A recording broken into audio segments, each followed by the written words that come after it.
ഈശോമിശിഹായ്ക്ക് സ്തുതിയായിരിക്കട്ടെ. പ്രിയമുള്ളവരെ, വിശുദ്ധ ഫൗസ്റ്റീനയുടെ ഡയറിക്കുറിപ്പ് 118 സന്ദേശം. വായാടിയായ ആത്മാവിന് ദൈവം തന്നെ തന്നെ പ്രദാനം ചെയ്യുകയില്ല. തേനീച്ചക്കൂട്ടിലെ മടിയനീച്ചയെപ്പോലെ അവർ മൂളി നടക്കുന്നു, എന്നാൽ തേൻ ശേഖരിക്കുന്നില്ല. വായാടിയായ ആത്മാവിന്റെ ഉള്ള് പൊള്ളയാണ്. അതിന് ആവശ്യം വേണ്ട പുണ്യങ്ങളുടെ അഭാവമുണ്ട്. ദൈവവുമായിട്ടുള്ള ഗാഢ സൗഹൃദമില്ല. കർത്താവ് വസിക്കുന്ന ശാന്തമായ സമാധാനവും നിശബ്ദതയുമുള്ള ഒരു ആന്തരിക ജീവിതം വിചാരിക്കുകയേ വേണ്ട. 118 സന്ദേശം. എപ്പോഴും സംസാരത്തിലായിരിക്കുന്ന, ആന്തരിക നിശബ്ദതയില്ലാത്ത, എല്ലാ കാര്യങ്ങളിലും ഇടപെട്ട് ജീവിത വ്യഗ്രതയിലൂടെ നടക്കുന്ന ഒരു വ്യക്തിക്ക് ഉള്ള് ശൂന്യമായിരിക്കും. ആ വ്യക്തി ദൈവവുമായിട്ടുള്ള ആഴമേറിയ ബന്ധത്തെക്കുറിച്ചോ അവൻ്റെ ജീവിതത്തിൽ സംഭവിക്കേണ്ടുന്ന ആധ്യാത്മികതയുടെ ശ്രേഷ്ഠതയെക്കുറിച്ചോ ഔന്നത്യത്തെക്കുറിച്ചോ അഭിഷേകത്തെക്കുറിച്ചോ ഒക്കെ ബോധമില്ലാതെ മുന്നോട്ട് പോകുന്ന വ്യക്തികളാണ്. അതുകൊണ്ടാണ് തിരുവചനം ഇപ്രകാരം പറയുക: ശാന്തമാവുക, ഞാൻ ദൈവമാണെന്നറിയുക. നിശബ്ദതയിൽ കർത്താവ് സഞ്ചരിക്കുന്നതും കർത്താവ് വ്യാപരിക്കുന്നതും കർത്താവ് സംസാരിക്കുന്നതും ഒക്കെ തിരുവചനത്തിൽ രേഖപ്പെടുത്തിയിട്ടുണ്ട്. നമ്മൾ പലരും ഭയപ്പെടുന്ന ഒരു കാര്യമാണ് സംസാരിക്കാനോ സൗഹൃദത്തിനോ ആരും ഇല്ലെങ്കിൽ എന്ത് ചെയ്യുമെന്ന്. പലർക്കും അതൊരു വലിയ ഭീകരമായ അനുഭവമാണ്. ഒരു വീട്ടിൽ ഒറ്റയ്ക്ക് താമസിക്കുന്നത്, ഒരു മുറിയിൽ ഒറ്റയ്ക്ക് കഴിയുന്നത്, മറ്റുള്ളവർ ഒറ്റപ്പെടുത്തുമ്പോഴും കൂടെ ആരുമില്ലാത്ത സാഹചര്യങ്ങളിൽ കഴിയുന്നതൊക്കെ അസഹനീയമായിട്ടുള്ള മാനസിക അവസ്ഥയാണ്. ചിലർക്ക് അത് വളരെ കഠിനമാണ് താനും. വേറെ ബുദ്ധിമുട്ടുകളോ ദുഃഖങ്ങളോ ഒന്നുമില്ലെങ്കിലും ഒരു വീട്ടിൽ തനിയെ ആയിരിക്കാൻ പലർക്കും ബുദ്ധിമുട്ടാണ്. എന്നാൽ ഈശോ ആ ഒരു സാഹചര്യത്തെ ഉപയോഗിക്കാനായിട്ട് നമ്മളെ പ്രേരിപ്പിക്കുകയാണ്. നമ്മുടെ നിശബ്ദതയിൽ നമ്മൾ ദൈവത്തെ കണ്ടുമുട്ടും.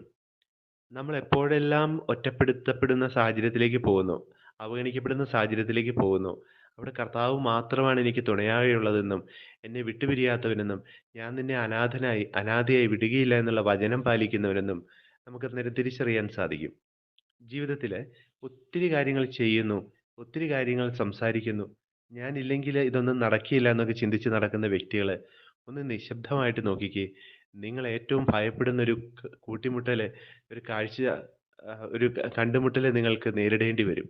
അത് നിങ്ങളെ തന്നെയുള്ള കണ്ടെത്തലാണ്, ദൈവത്തിന് മുമ്പിലുള്ള കണ്ടെത്തലാണ്.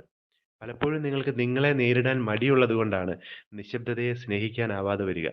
നിശബ്ദതയും ദൈവത്തോട് കൂടെയായിരിക്കുന്ന പ്രാർത്ഥനയുടെ സമയമൊക്കെ ഇന്ന് പരിഹാസ വിഷയമായിക്കൊണ്ടിരിക്കുന്ന ഒരു സാഹചര്യവും, അങ്ങനെയുള്ള ആശയഗതികൾ പരിപോഷിപ്പിക്കുകയും പ്രചരിപ്പിക്കുകയും ചെയ്യുന്ന ആ, കലാസൃഷ്ടികളും സാഹിത്യ സൃഷ്ടികളും ഒക്കെ നമ്മുടെ ചുറ്റും ഇന്ന് നിറഞ്ഞുകൊണ്ടിരിക്കുക.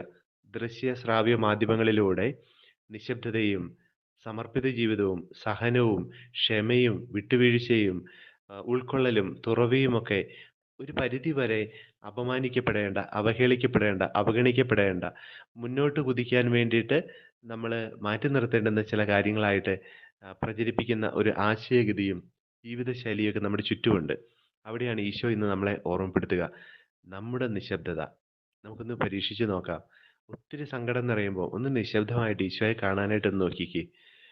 ഒത്തിരിയേറെ പ്രതിസന്ധികളും ജീവിതത്തിന്റെ പ്രാരാബ്ദങ്ങളും ഒക്കെ കൂടുമ്പോൾ ആരും കൂടെയില്ല എന്നൊക്കെ ചിന്തിക്കുമ്പോൾ ഒന്ന് ദൈവത്തോട് കൂടെയായിരിക്കാനായിട്ട് ഒന്ന് നോക്കിക്കേ.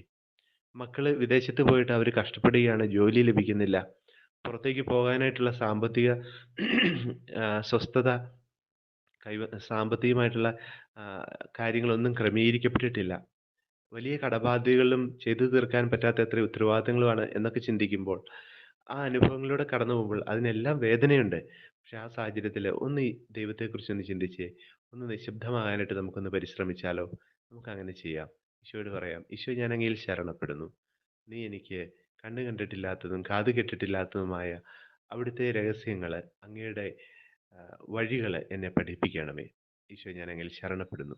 നമ്മുടെ കർത്താവ് ഈശോ മിശിഹായുടെ കൃപയും പിതാവായ ദൈവത്തിന്റെ സ്നേഹവും പരിശുദ്ധാത്മാവിന്റെ സഹവാസവും നാം എല്ലാവരോടും കൂടെ ഉണ്ടായിരിക്കട്ടെ, ഇപ്പോഴും എപ്പോഴും എന്നേക്കും.